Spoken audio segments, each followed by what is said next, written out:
Hi everyone, Olivia Reiner here for Packers News, joined by Jim Owczarski. Today we are doing some player grades. We're putting on our professor hats, and we're going to go position by position and analyze what exactly happened this season, the good, the bad, and what needs to improve for next season. So we're starting with wide receivers and tight ends today, and we'll be looking at some of the other position groups in this upcoming week.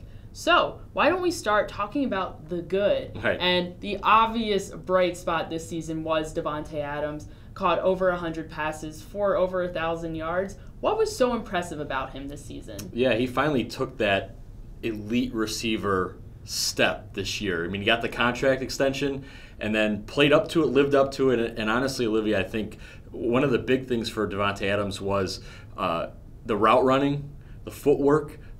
Things we knew about him, but it seemed to go to a different level this year, especially when opposing defenses knew the ball was going to go to him the majority of the time, and yet no matter what they did, he found ways to get open. And obviously his hands being as good as they are as well. So I think if there was an impressive part of it, to me, it was his ability to find open spaces when everyone knew the ball was coming to him. That's just such a hard thing to do in this league. So I think that's a thing you can build on then going forward for Matt LaFleur, knowing that, hey, maybe we can get him some help and maybe he doesn't have to do it all on his own. All right, so you've put all of your positive energy there in Davante Adams.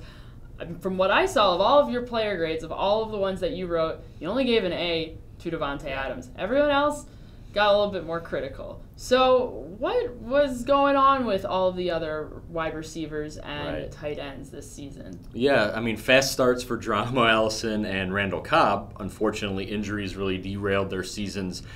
That gives opportunities to other players. And while Marquez Valdes-Scantling, Equanimeous St. Brown had flashes, had moments, things you can build on. Now, when you're talking about an evaluation for just this year, I mean, frankly, they were non-factors for the most part. I mean, when put in positions where they had to make plays, they had to win routes, they had to be touchdown makers, big play makers, it just didn't happen often enough.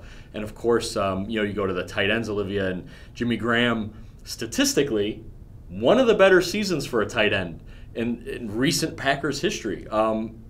That's just not what people expected for $30 million and the top paid tight end in the NFL. It's just, Robert Tonyan, Mercedes Lewis, Lance Kendricks, they were there, but that was unfortunately one of the problems. And I think going into this offseason, Olivia presents, to me at least, one of their bigger needs under Matt LaFleur this offseason. Absolutely. We know, looking at what Matt LaFleur has done in places like LA, that tight end is a really important position in his offense. He needs someone who can block.